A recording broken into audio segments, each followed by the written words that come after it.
Hey everybody, it is Joel Bauer, co-founder of Skirmish Strategies and business leverage expert. And today we're going to cover firing clients for fun and profit. Now that's a little bit of a flippant title on something that I actually think is extremely serious, and so I just want to cover that. One of the reasons that I had so much trouble learning this particular piece in my business is that I absolutely love people. When I'm working with a client, I'm looking at so much more than just helping them with their business, and their business is separate from mine. I'm looking to build a relationship of trust and the ability to truly help them.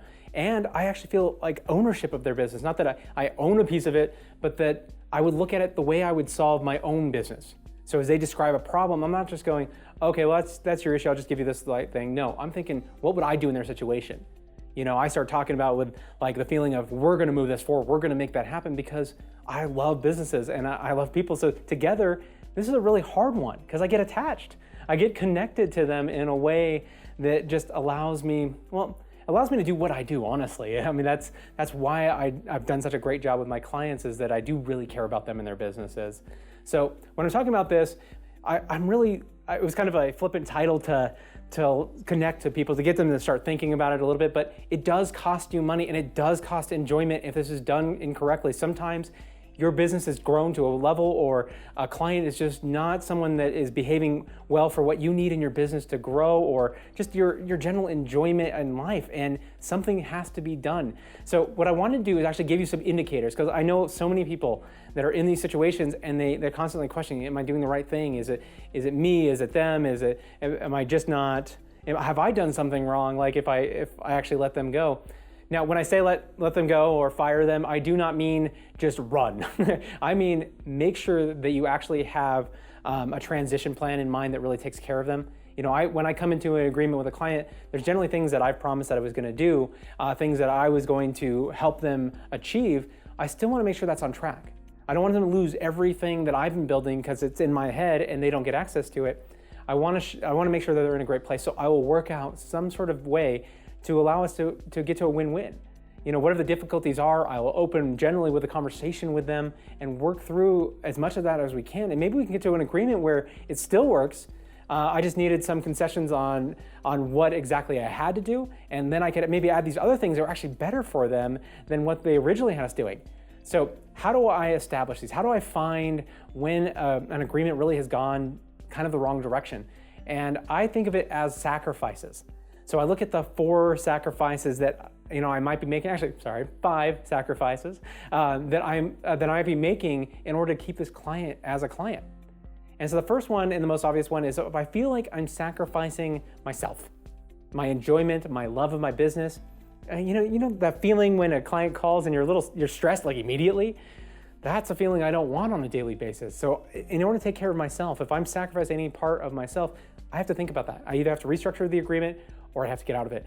And so look at that. If you start feeling, man, I can't work with this client. I don't even know if I can get them the results they want. This feels horrible. I'm stressed out of my mind. They're taking more time than ever. Everything's always a crisis and a problem. You got to do something. You can't have that level of stress in your business when you really got to grow so much more and there's other people counting on you and depending on you. You've got to be able to take control of that. Secondly, if I ever feel like my family is taking a major sacrifice because of them, and that might be someone that thinks like, because I hired you to do this piece, that I have access to you all the time. That's where they think they can call on nights and weekends, and no matter what, if they don't get you on nights and weekends, they're mad. And they're very upset with you, or they're bothering you on vacations. You can't say, hey, I'm gonna be out with my family for a week, and they leave you be. That's something you just got to look at. Now there's one thing of like sending you emails.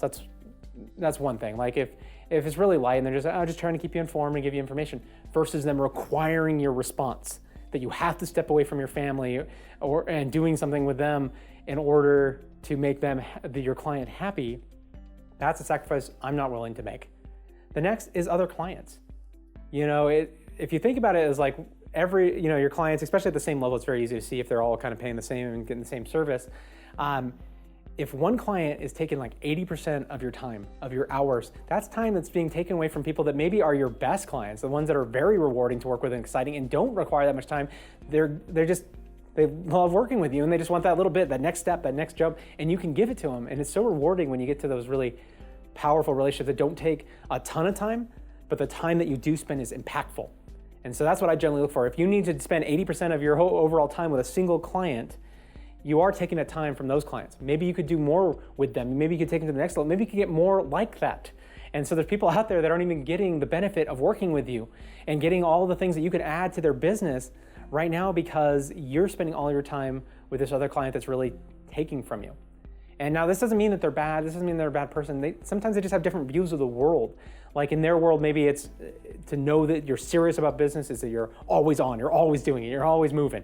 And I do believe in some of that until the point it starts affecting everybody else, my own stress level, my family, and my other clients. And I'm taking so much from the people that really are rewarding to work with to kind of meet the standards of this person.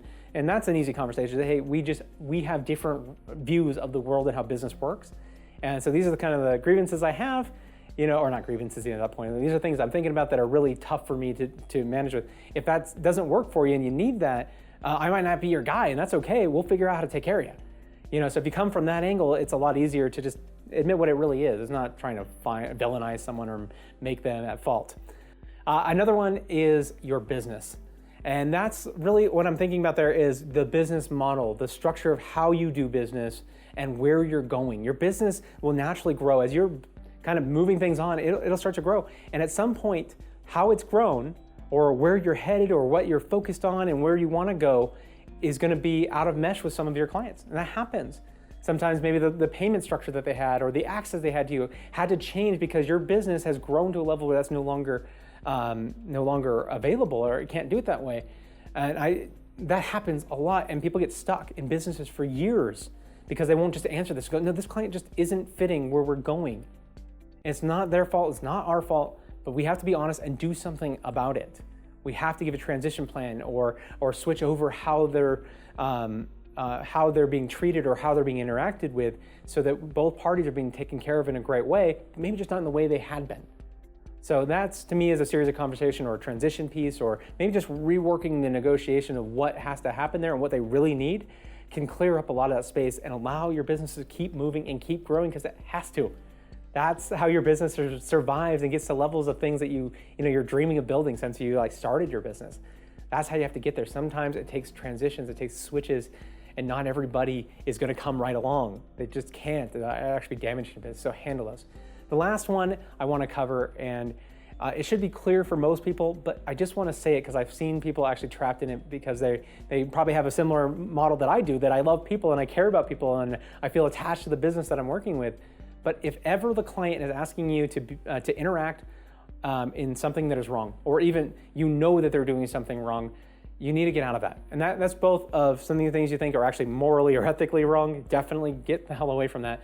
But the second piece is things that you think are just kind of off course. So that might be that you might not be able to help them. Like if you were advising one way and they say, no, we're absolutely going this way, and they're like crazy stubborn about it, and there's no way, but that in that path and the way they're choosing, you can no longer serve them or help them with your talents and skills.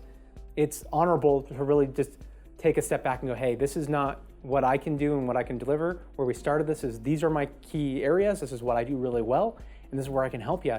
Can I still help you in those areas? So, but that is not the morally wrong. I think you need to get out of that. If you think there's something really wrong happening there, get out of there. If it's something just off track or a different path than you would choose, then handle it that way by just offering and being clear with what you came to offer and where you're going to deliver the most value, and then renegotiate that agreement. So those are them. If any of those sacrifices are happening to you because of clients, start looking at transition plans, start to have maybe more honest, open conversations with them, see if you can get it corrected on the front end, and then it's not even an issue. You don't actually have to fire a client. You just get you get to just move them to a contract that really works for both parties.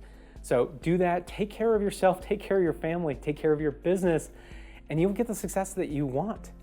And all the guilt of letting a client go and stuff, that can be handled by being very careful, by really thinking through how both parties win. It doesn't have to be a bad thing.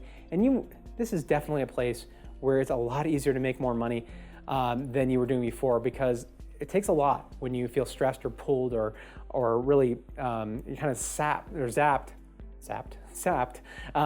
because of the time you're spending somewhere or something you're not enjoying doing anymore. So get out there, take care of yourself and everything other part of your business, and really start building the client base that you want and need, and build your business. Thank you guys so much. Hey everybody, it's me again. I just wanted to thank you so much for taking the time to watch this video.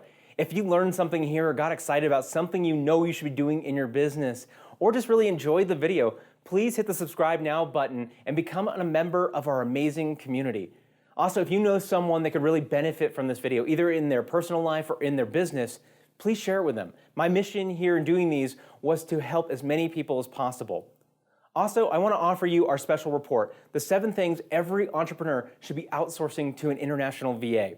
Now, in this guide, this is everything that my team actually outsources. So the things we recommend in here, they're things that we're doing right now in our business that we don't have to do. We've outsourced it and it allows us to do so much more faster. So if you're in that place where you're thinking, maybe I should hire a VA, or maybe I just have so much to do and I can't possibly get it done without some help, then this is the report for you. Just click on the link there and sign up to get the report today.